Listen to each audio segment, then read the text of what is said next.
Oh no, I missed one. I grow weary of this.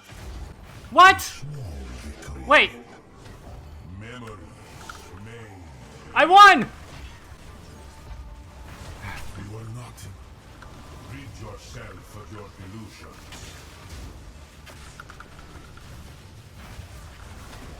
Memories made real. This cannot be. It is not. I actually fucking got it in time, holy fuck.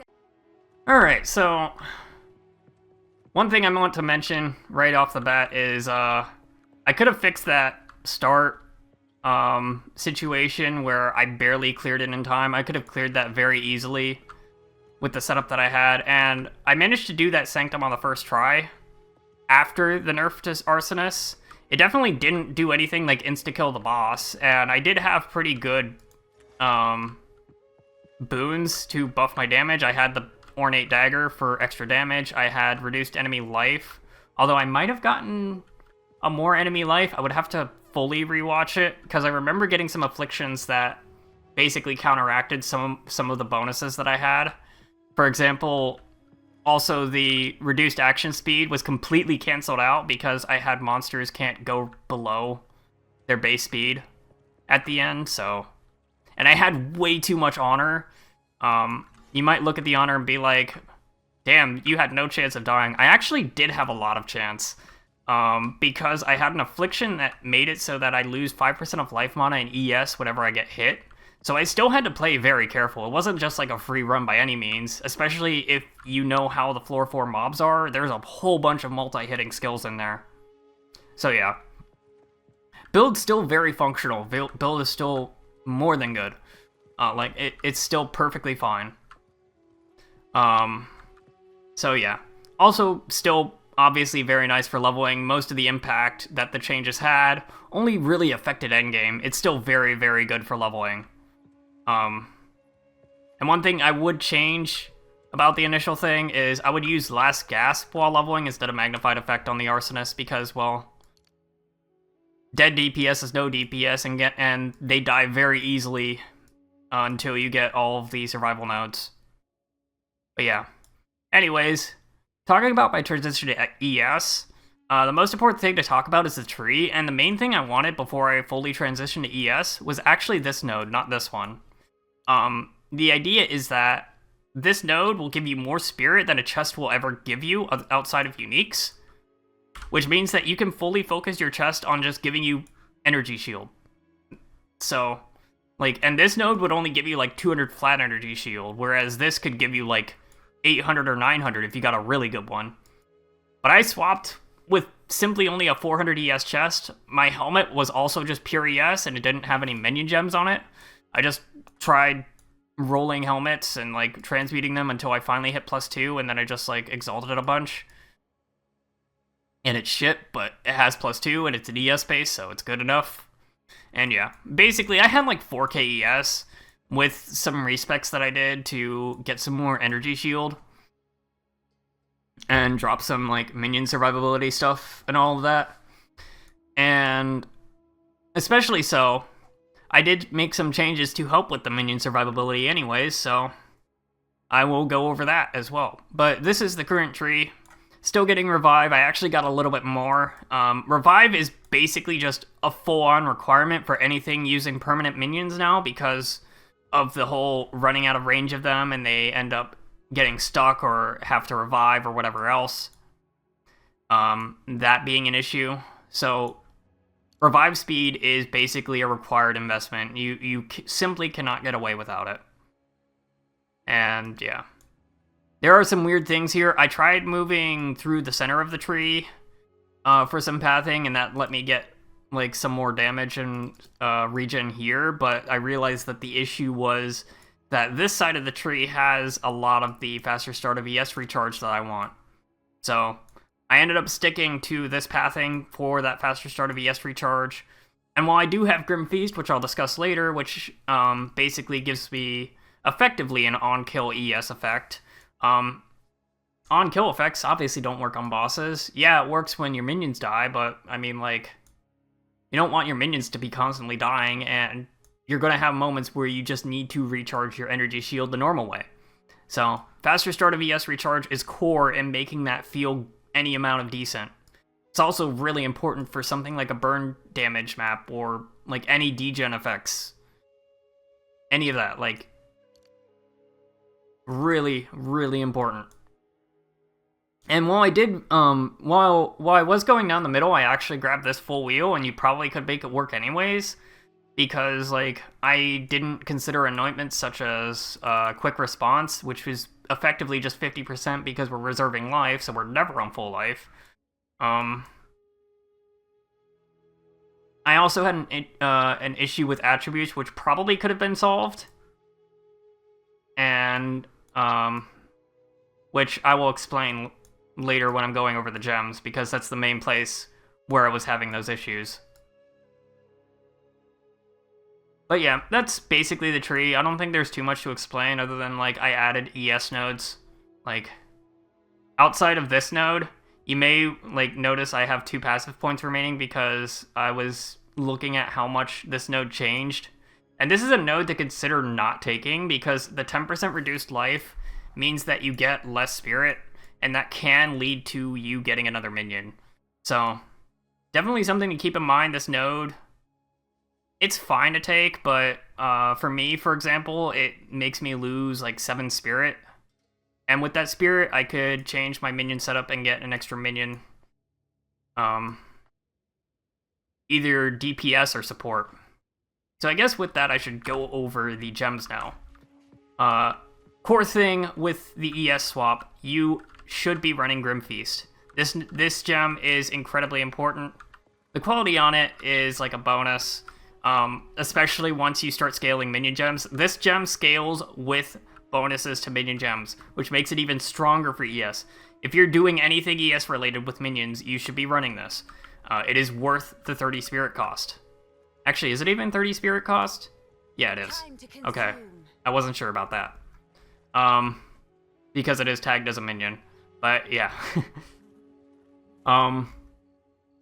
This basically makes Ritual and Breach very, very easy to do. A lot easier. Like, without it, you are going to suffer in there. So keep that in mind. Like, you should be running this. I think this is pretty much a no-brainer on any energy shield build. We are running Clerics now to help with minion survivability.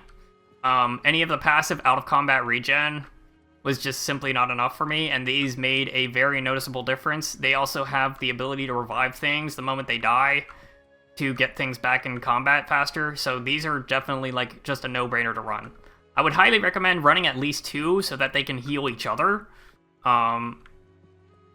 And basically just like any extra spirit you have from there on out, you just fill in with Clerics. Clerics are very, very cheap. Reservation-wise.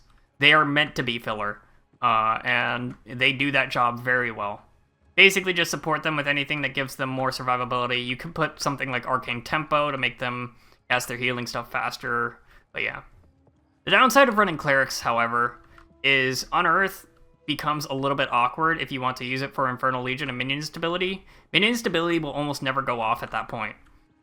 It will go off against certain enemies and degen effects and stuff like that if they get chunked hard enough.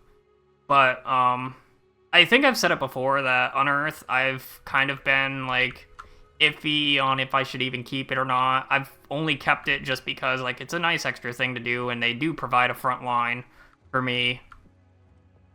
And they were spreading burn effects, which did help for a bit and can help for certain other skills if they're using Immolate. But definitely not, like, required. Inferno Hellhound remains the same as before. I was using Magnified Effect because I ran into a situation where instead of Wildfire, where I think a boss was large enough that somehow the aura wasn't reaching, like, its center point, so the aura just wasn't burning it. I didn't get a chance to test that again, so I don't know if that was actually the case, but the dog was 100% at melee range because it was hitting it and causing armor break to happen on it. I saw the armor break number going up, but it wasn't getting ignited, and that caused an issue with Immolate, so that, like, my immolate just wasn't happening. And the boss has a bunch of HP, so it is harder to ignite. So, on that note, the Arsonist links, I don't have immolate in anymore. I want the consistency, so I am running Fire Infusion instead of immolate. The other gems are the same as before, Feeding Frenzy, Martial Tempo, and Scattershot. The last link, there are definitely options. You could run something like Primal Armaments for weapon elemental damage. I believe Ele Focus is the exact same number, so there's no reason to run it over Primal Armaments, other than that it's a int gem, so you wouldn't need +5 strength to use it. Ignition, no. Heft is also an option, but I do want to mention something with Heft. I believe it is a tooltip bug. I do not believe this is actually the effect it is having. First of all, Heft is apparently working before any conversion things happen. So, people playing with, like, crossbows are using this gem, even if they're using, like, gas explosions or whatever else. They are using this gem, and they are saying it's working. However, the tooltip is showing that when you put Heft on a minion, for some reason it is giving 60% instead of 30%. Which makes this tool, like, which I tried it myself versus Fire Infusion, and there are a lot of variables that could have changed this, like, changed what was actually happening, so I don't 100% know, but I feel like Heft, I feel like that's just a tooltip bug. I think this is still 30% and not 60%. If it is 60%, then this is obviously probably the last gem I would use. But I don't believe it is, so I don't know. It's still a good gem to use. But yeah. And as mentioned before, Arsonists do have a portion of their damage as Fizz. I did find out that it is 70% conversion. It is a hidden 70% Fizz converted to fire on this skill. So, yeah. Because there's still a Fizz portion, that's why I have the armor break on the Hellhound. Especially because the Hellhound's auto attacks are pure Fizz. Raging Spirits is kind of honestly up to you. As you saw, I had Heft in there. Might just put, like, Immolate in there, but, like, the other gems are just purely support, like Culling and Maim. You could move these around. You could honestly make these do just more damage, period. But that's kind of up to you. Because, like, I was actually using them for a while with the Ignition support because I had Immolate on Arsonist, but after I kept running into issues with weird things where things were not getting ignited or whatever else, I just chose to drop Immolate and go for consistency. I also want to mention that Fire Pen, I mean, realistically, it's not, because of Pen can't go below 0 anymore, usually isn't great, but it is a good idea to have as an option for a swap-in, because I ran in one map where I had, like, enemies have, like, 55% increased elemental resistance, and then there was also reduced curse effect. And the Pen Gem would have actually been really, really nice to have in there, because, I mean, like, my curse does nothing, so exposure, if there's anything that have baseline fire res, I was doing a very notable amount less damage, and I actually ended up dying in that map to a breach simply because I got overrun, despite there being, like, no damage mobs on the map. I've actually run, like, 4 damage mob maps before and had less issues than I had in that map. Other gems to go over, I am using Eye of Winter. They actually buffed crit damage on minions. You won't see it in-game until later. They accidentally nerfed it from 50 to 30 because of the monster changes. Now this is actually 100, but it won't show correctly.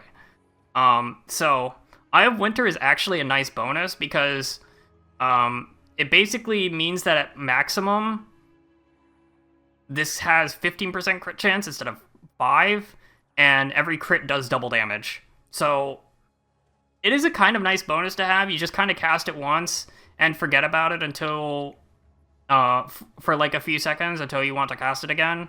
So nice extra thing to do between doing things like keeping up Pain Offering, in situations where it should be done, or like casting a flammability or putting up flame walls or whatever else. It is a very nice thing to add in.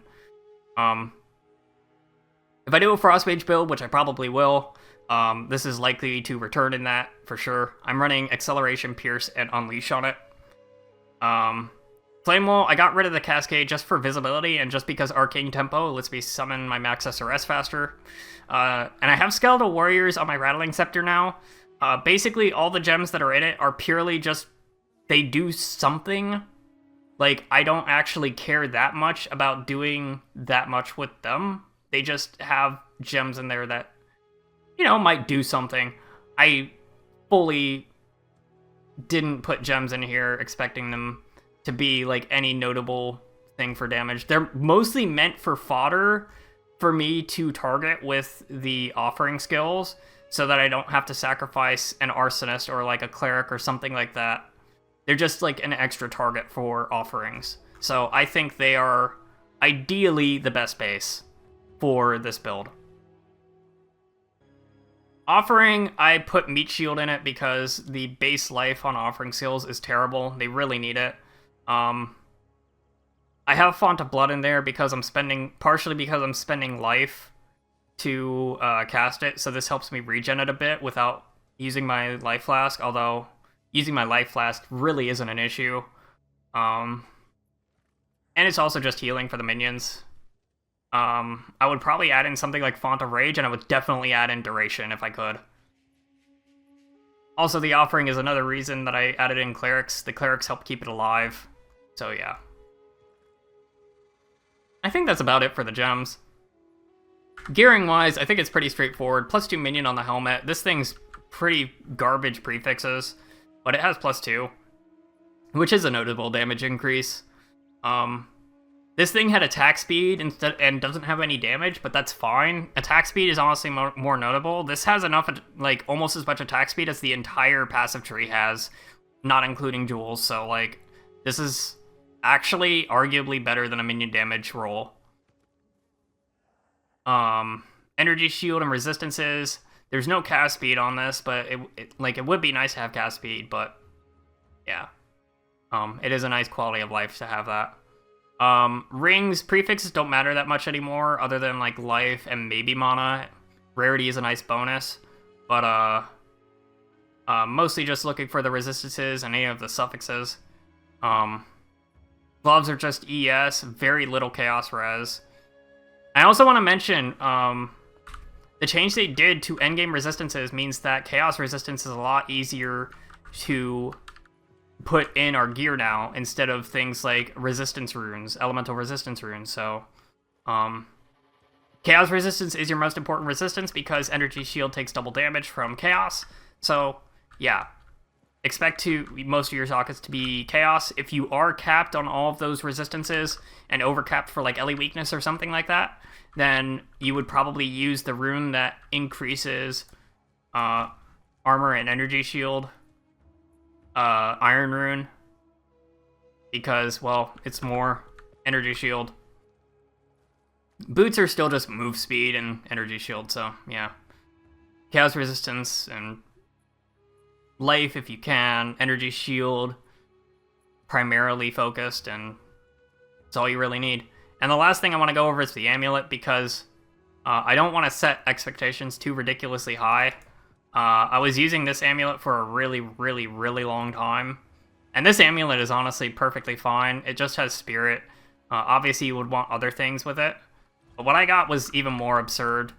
Amulets can get plus minions, and I ended up getting a double spirit, like spirit base, spirit, high tier spirit on the amulet, and then the last exalt on this was actually +2 minion.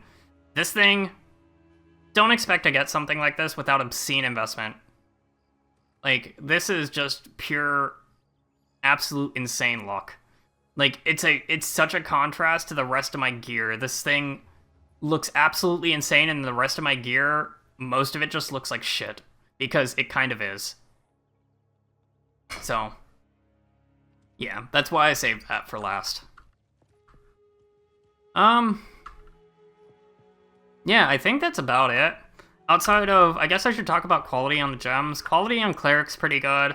It gives them more life, makes them harder to kill. Quality on Earth is okay, it just increases their duration. Although I honestly don't think it's that necessary. Again, I don't know how... I've just kind of kept Unearth because I can. And I don't know what I would even replace it with, if anything. It's just kind of there.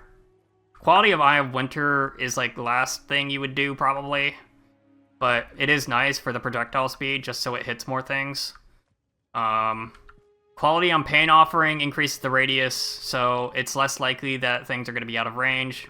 Pretty alright. Arsonist quality is literally useless. Do not quality Arsonist. It is completely useless because the command is unusable in endgame. There's no point. Quality on Flammability just increases the effect. So, sure. This is also one of the last things I would do. It only gives you an extra Raging Spirit possible. And you cannot quality Hellhound, so...